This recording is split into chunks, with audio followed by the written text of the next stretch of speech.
नमस्कार नमस्कार sir. Sir sir आज कसे आले तुम्ही? आज आमच्या बंधूला घेऊन आले. हो हो. आणि तुम्ही ह्याच्या आधी कधी आले होते सर? सप्टेंबर ऑक्टोबरमध्ये आलो होतो. बर. 3 महिने ट्रीटमेंट घेतली हो आपण. हो तर त्यांना काय आलं, पूर्णपणे रिझल्ट आला. हो हो अगोदर काय आलं, खाली वागता पण येत नव्हतं. हो. आणि मग हळूहळू 3 महिने ट्रीटमेंट घेतल्यानंतर आता काय आलं, पूर्ण काम करता येत आता व्यवस्थित काम करताय सर. आपलं नाव काय? ज्ञानदेव चव्हाण, शेवगाव तालुका, शेवगाव तालुका. तिथं गाव कोणतं आपलं? रांजणी. रांजण. बर बर बर. आणि येण्याआधी आपल्याला काय काय त्रास होत होता, कसं कसं होत होतं? मणक्यातल्या ना, डॉक्टरांनी सांगितलं 2 गाद्या सरकल्यात. बर. मी दीनानाथ मंगेशकरला 3 हो. महिने ट्रीटमेंट केली आधी. हो. आणि त्यांनी काय सांगितलं, आता ऑपरेशन करावं लागेल म्हणे. बर 1 लाख रुपये खर्च येईल तुम्हाला ऑपरेशनला. बर.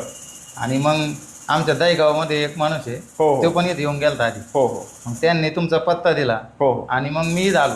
हो हो. तर 3 महिने ट्रीटमेंट घेतल्यानंतर आता पूर्णपणे व्यवस्थित. व्यवस्थित आहे. बरं, आता तुमचे जे दैनंदिन काम आहेत हे करायला. ते रुटीनमध्ये चालू आहे, त्याला काहीच बर problem बर नाही. बर.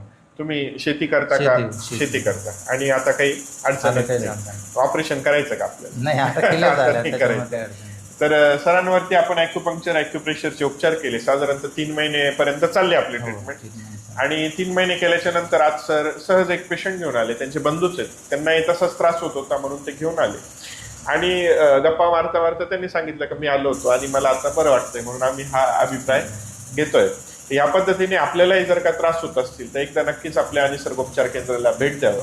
आणि ऑपरेशन करण्यापूर्वी एकदा आपण हे निसर्गोपचार करून पाहावे, अशी आपल्याला मी आव्हान करू इच्छितो. तर धन्यवाद सर.